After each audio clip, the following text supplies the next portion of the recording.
Hello there, I'm Jinjinx. And I'm Tuna. And we're the Monster Hunter Math Guys. Also, I apologize about the lateness on this video. I had Thanksgiving to deal with for the past few days and have not had the time to put this video together. So the Arch Tempered version of the giant space alien baby dragon has been out for a while now, and he grew the f*** up.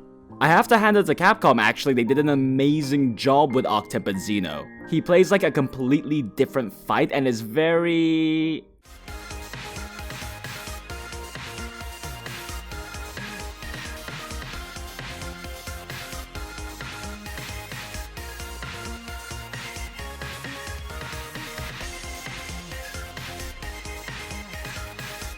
fun.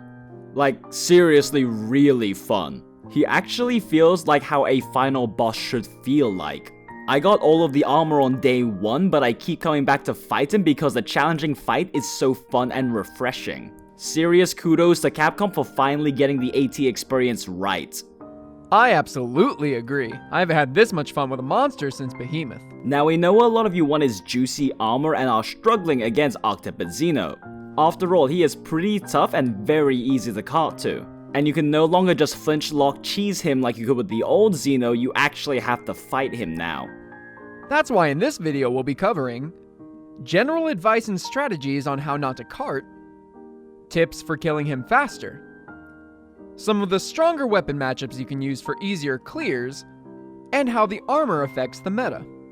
So first, the hardest part of an Arch Tempered Xeno fight is not carting. He has a lot of new moves that deal tons of damage with huge hitboxes. Tremors that hit you constantly and also leave lava puddles everywhere that will chip you to death. So let's cover these one by one.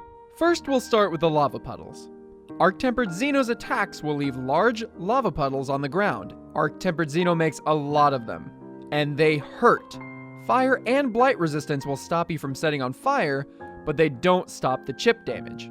The lava puddles themselves will chip you down so fast you can barely heal through it with health augments on an optimal deep set. And the chip damage turns a lot of his attacks into one-shots even with health boost 3. There are 4 ways to deal with this. 1 is to eat for the daily skill Felyne Furcoat. This food skill prevents all environmental damage, but unfortunately it is a daily skill, so whether or not you can get it is kind of random. But if you see it pop up in a voucher, eat for it. The second way is to run Fireproof. Fireproof Mantle makes puddles do nothing, but it only lasts for 3 minutes. This would normally be a long time, but current estimates of AT Xeno's HP in solo is 36,000. This is so much HP that realistically a relatively clean run will take you about 9 to 16 minutes, if you're not speedrunning of course. So while this is a good choice, it's not a sustainable one. The third way is to use the Hunting Horn song, Environmental Damage Negated. This one does require a team, and Hunting Horn is honestly not a great matchup for Arch Tempered Xeno, but if you have a Deuter in your team, then have them run the Bone Hunting Horn. Not only are you getting environmental damage negated, but Bone Hunting Horn is one of the top hunting horns in the game. This is because its fodder combo to build up recitals is the Super Pound spam. Super Pound has a huge motion value which makes up for the lack of EFR the Bone Hunting Horn has compared to other options. A win-win. The final way is to run the skill Heat Guard. What? You've never heard of Heat Guard? We're not surprised. This is the first time the skill has ever really been useful. Heat Guard essentially lets you not take environmental fire damage, which lava pools count as. But it's only on the Barnos armor and the lava shit chest alpha, which really sucks as far as armor pieces are concerned. The other option is the Clearmind charm. To be honest, losing the charm slot really hurts in your build, but it hurts a lot less than carting constantly to the lava puddles. So if you're struggling to survive, first check if you can eat for Felyne Furcoat, and if you cannot, grab a Clearmind charm. Next up is Tremors. About a third of Arch Tempered Xeno's kit will tremor you and get you killed. This is part of the reason why weapons that can counter tremors with their innate mechanics like blocking or foresight slash are strong matchups against Arch Tempered Xeno. But even then, it's recommended that you run Tremor Resistance 3 unless you are very confident in your ability to use those tools consistently. Sure, you can technically roll the tremors, but honestly good luck pulling that off consistently the entire fight. Even many speedrunners are running it if their weapon of choice cannot counter Tremors effectively. The most efficient way to get Tremor Resistance 3 is to use the Xeno Gamma chest piece and then just slot in a Tremor Resistance deco. And yes, Rocksteady does stop Tremors, but it only lasts for 90 seconds. Finally, we have his huge hitboxes. So for the most part, these are pretty easy to learn to avoid. However, there are 2 attacks that we have noticed that contribute the most carts in our groups. First is the Sweeping Laser Beam. Even if you have a shield here, any attack that comes from Arch Tempered Xeno's mouth requires guard up. But if you do have guard up, the knockback and chip is laughably low. A lance can block it without any damage at 0 guard. Assuming you don't have it though, the best option is to run towards Xeno as fast as you can and get behind the head. And if you get behind the head, you are completely safe. However, assuming that you are not close enough to do this, you will have to use the panic dive to dodge it. But wait, there's more. Before you panic dive the beam, you still want to run towards him with whatever time you have before the beam will hit you. The reason for this is because if you are too far away from him, you cannot panic dive. The game has it so you have to be within a certain distance of a monster to be able to panic dive. And Arch Tempered Xeno is so big, it's kind of deceiving how far away from his core you might be. Most hunters' first instinct is to run away from him. But don't do that, that won't work because the beam's range is the entire stage. All it does is risk you running away far enough that you cannot panic dive. And last but certainly not least, we have the move that we're sure you and your teammates have carted to plenty of times. The infamous Hand Slam Explodey move. Yes, that is a technical term. Hey Tuna, I'm back from the patent office. This one is a little tricky. If you're in close range, his hand slam will tremor you, but the tremor is actually short enough that you can dodge the explosion. However, if you panic and roll right after the tremor, you can eat the explosion and die.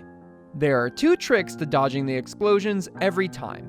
First, you can panic dive, though this does assume you can sheath your weapon quickly enough. Which of course if you ate the tremor at close range, you can't. The second way is to get some distance on him instead and pay attention to the ground. The way that this attack works is that it explodes sequentially in 3 rings. So once you see the ring in front of you explode, you can roll onto it and the next explosion will completely miss you. This is the most ideal way to dodge it because you can immediately start a counter-offensive while the other explosions are going off. Panic diving takes a long time and requires you to sheath and then draw your weapon again. There's also a dead spot in between each of the explosions. You can stand there and be safe, although this is a bit riskier than rolling forward. Also note that Dragon Proof Mantle does reduce the damage of the explosions and lasers. We heavily recommend using it when he goes critical. Alright, now because there's only a 30-minute max time limit to the run, let's go ahead and explain how to kill him faster. First off, let's fully explain Xeno's critical state. So you know the thing where Xeno explodes with glowiness and wind pressure? That is called his critical state. When he is critical, he unlocks his much more deadly moves like the Hand Slam Explodey move. But his hit zone values also go up significantly, and his elemental weaknesses shift from being fire and dragon from when he's non-critical to thunder, water, and ice when he is critical. In fact, he gets 100 hit zone value to raw damage on the chest, which is just insane. In fact, speaking of his chest, focus it. His Flinch threshold in solo is about 700 on the chest and about 1600 in multiplayer. When you flinch his chest in critical state, he trips over for a long ass time. And if you can effectively damage count, it's possible to chain trip him this way. Alright, next up is a very surprising one, poison damage. Interestingly enough, poison seems to be uniquely strong against Xeno. Each time you poison him, you'll deal 800 damage over 40 seconds. His thresholds also don't increase every time you poison him. However, this doesn't necessarily mean that poison weapons are good against him. Monster Hunter World is the first Monster Hunter game where you can't build up the next poison while the monster is already poisoned. What this basically means is that your poison damage contributes 800 damage over 40 seconds plus the time it takes to poison him. If the damage loss from running a poison weapon over a higher damage choice at least equals that much DPS, then poison is not worth running. Let's say that theoretically it takes you 40 seconds to proc a poison against a Xeno with your poison weapon. That means that if your DPS gain with a more optimal weapon is at least 10 DPS, then you are better off running that weapon. We can't really tell you whether running poison weapons is worth it or not, because it's highly dependent on your playstyle and whether you can squeeze more than that 800 damage in that time frame. But as a general rule, the more aggressively you play, like me, and also how much damage your weapon type loses from running poison, the worse poison is. This is why dual blades lose a lot from running poison, because they are very dependent on the elemental damage they sacrifice to run poison to deal damage. But something like the Royal Burst Gunlance does not lose a lot of damage to run poison. However, that being said, there is one thing you can abuse with this knowledge. It only takes 5 poison smoke bombs to poison Xeno. Just make sure you actually land the bombs on his body. Aim for his hands is the easiest part. Solo, that's 10 seconds of investment in order to get 800 damage. This is a great return on the time investment.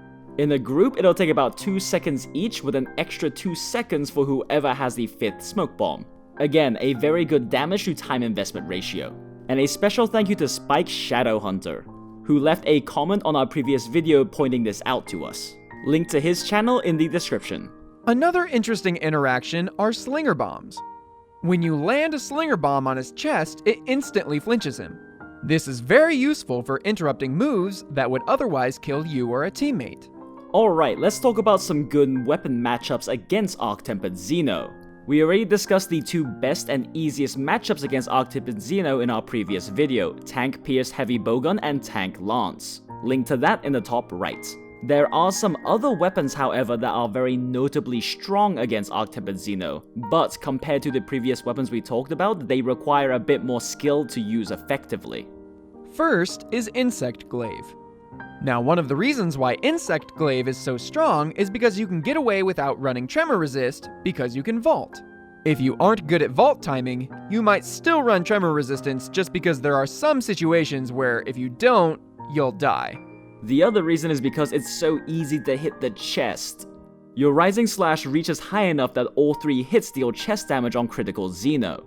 And you also have the options to use aerials on his chest when he's very high.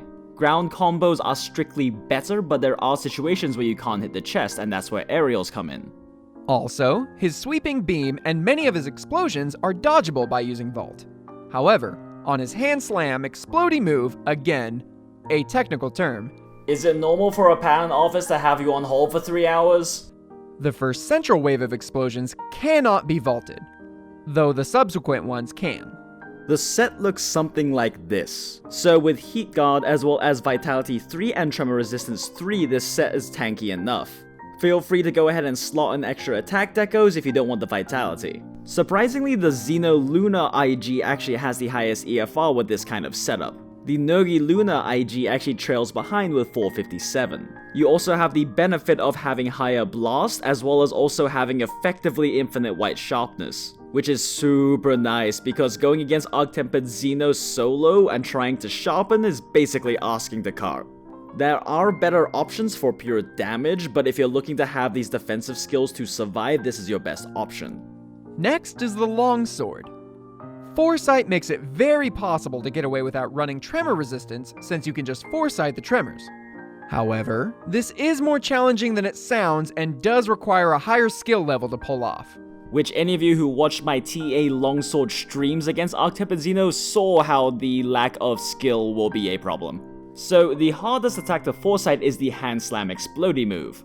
If you are in melee range of his hands, you can Foresight the slam, poke, and then Foresight again about half a second later. The timing of this is a little tight, because if you Foresight too early, you eat a lot of chip damage, possibly enough to kill you.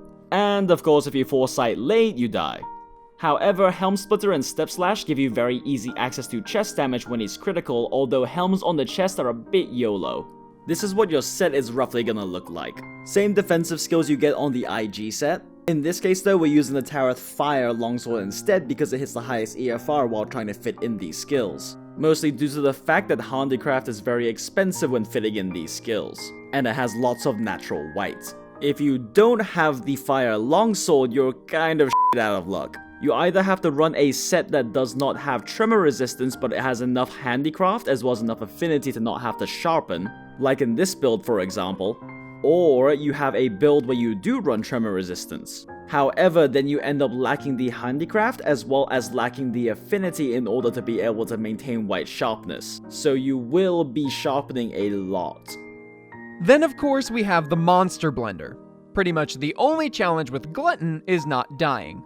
Otherwise, the damage is insane as always. Impact Mantle can still get you 2 KOs solo as usual, and chaining chest trips on critical Xeno is insanely easy, since all you really have to do is point and click at the chest and count your shots. Set looks something like this. So standard defensive skills, of course. So for the base mods, we're gonna have 2 close range and 1 recoil. This is gonna be your highest DPS setup. However, if you want to run a shield instead, just replace 1 close range mod with a shield mod, and switch out the mighty deco with a guard up deco. Finally, an interesting one, the Bagel Luna light bowgun. You may be surprised that this isn't Pierce light bowgun. That's because on light bowgun, elemental ammo basically does its job but better. The Bagel Luna has every ammo that we need. Fire and Dragon for non-critical Xeno, Ice ammo for critical Xeno, and built-in guts to save you a cart. It's insanely good at poison too. It takes 6 shots in order to poison Xeno with poison 2 ammo. Each +1 recoil shot takes 0.8 seconds, so that's a 4.8 second investment for 800 damage. That isn't an insanely good return on investment. Set looks something like this. So of course we have our standard defensive skills in here. Fire and Ice elemental ammo cap at 3 while Dragon caps at 2. However, we get the 3rd point for free here because that's just how the gauntlets work. Unfortunately, we cannot fit both Fire and Ice attack 3, at least while keeping 100% affinity and everything else in the build. So instead, we're going to load the damage into our Ice ammo because it will be doing the majority of the damage to Xeno during the fight, since this is the ammo you will be using when he is critical. Alright, let's briefly discuss how Xeno Gamma affects the meta. We won't be including all the new meta builds with this video. Those will be in separate upcoming videos in our Monster Hunter meta series. Instead, we'll be talking general theory on how it affects the meta. The short and dirty answer is, it buffs bowguns, gun lances, and utility flex sets a lot, and charge blades a little. These pieces just aren't efficient enough to replace the main metahemoth armor pieces in most weapons in the game. So most weapons see no change to the meta sets from Arch Tempered Xeno armor. This means, yes, the builds in our previous meta builds still don't change. Arch Tempered Xeno actually leaked before we started that series, so we already included any builds that improved with Arch Tempered Xeno in those videos. However, this armor does buff weapons that don't use metahemoth by a decent amount. Bowguns are the most notable, however, despite popular belief, it isn't the biggest upgrade. For example, clusters already fit every damage skill they could into the previous meta set, except for 3 Agitator. Xeno Gamma just gains a 2 Agitator. Same with the CC heavy bowgun set. You gain very little since it could already fit all the important skills. And as for Glutton, well, it was already a bad candidate for Spareshot. See, all Spareshot does is increase your effective clip size. And in terms of DPS, all that does is delay your reload, which is DPS downtime. The issue with Spareshot on Glutton is it already has an 8 clip with normal reload. A normal reload is 70 frames, aka 2.33 seconds. And the +1 recoil 8 clip is 6.4 seconds. This means that the reload is not only short, but it's already heavily delayed. Spareshot adds an extra 2 rounds on average to the clip, and that does not increase DPS by that much. In fact, when you calculate it out, it's only a 5.65% DPS increase on average. Add in the fact that in many situations, Glutton doesn't even empty its whole clip anyway. The general strategy with solo Glutton is to unload until a monster flinches and then reload during that flinch, so the increased clip size doesn't even often get used. That all being said, the Xeno Gamma armor is a buff to Glutton. Spareshot may be a minor DPS increase, but the cost is only 5 less raw or affinity compared to the previous meta set, so it's still worth it. And this pattern is pretty consistent. You lose very little EFR to run Spareshot with Xeno Gamma, so even if the Spareshot DPS gain is low, it's still an improvement. The most notable increase in damage is the Joe light bowgun, since the clip is so tiny and it has a slow as f**k reload. Gunlance gets a nice buff from Xeno Gamma as well, because shelling type gunlances already don't run metahemoth armor. Master's Touch doesn't work with shelling, so it's pretty useless for anything except for swing lance. Swing lance, best lance. But RazorSharp does work with shelling, which is very nice because it does shred through sharpness whenever you shell. And cutting that in half is a very nice. And compared to the original Xeno armor, Xeno Gamma is extremely efficient, so you can slot in a lot more skills with it. Which means on wide and normal gun lance you can fit in a lot more damage skill to make those pokes or the slam combo deal more damage. While on long gun lance you can just fit in all the defensive skills in the world. As for utility flex sets, they do get a nice bonus from Arch Tempered Xeno armor. Basically, the Xeno arms and legs are the most slot efficient pieces in the game. This makes them great for fitting in non-meta skills if you still want to be able to grab Master's Touch and 100% affinity. Also, Charge Blade does get the tiniest boost from RazorSharp. Master's Touch is already questionable on CB since it can't fit Focus 3 and Artillery 3 along with 100% affinity and 1 guard with Master's Touch. And on top of that, guards and guard points don't get to use Master's Touch on their sharpness loss. However, RazorSharp does apply to those, so it's actually very nice to have. You get a little bit of extra sharpness out of running RazorSharp instead of the extra handicraft you normally run on CB. And a tiny bit more EFR. It's not really that big of a buff, but I mean that's kind of been the deal with Charge Blade. The meta sets have gained like 15 to 20% affinity since the game was released. Alright, that about does it, guys! If you learned something new, leave a like. We'd really appreciate it. And if you want your friends to be in the know, share our videos. You can also check me out on Twitch. If you're looking for some place to hang out with other like-minded hunters, try our Discord server, the Mathalos Nest. We're currently working on a Lunastra video for PC, so be sure to subscribe and hit the bell icon if you want to be notified when that comes out. And thanks as always for watching the video. Happy hunting, hunters! See you in the next one. Bye!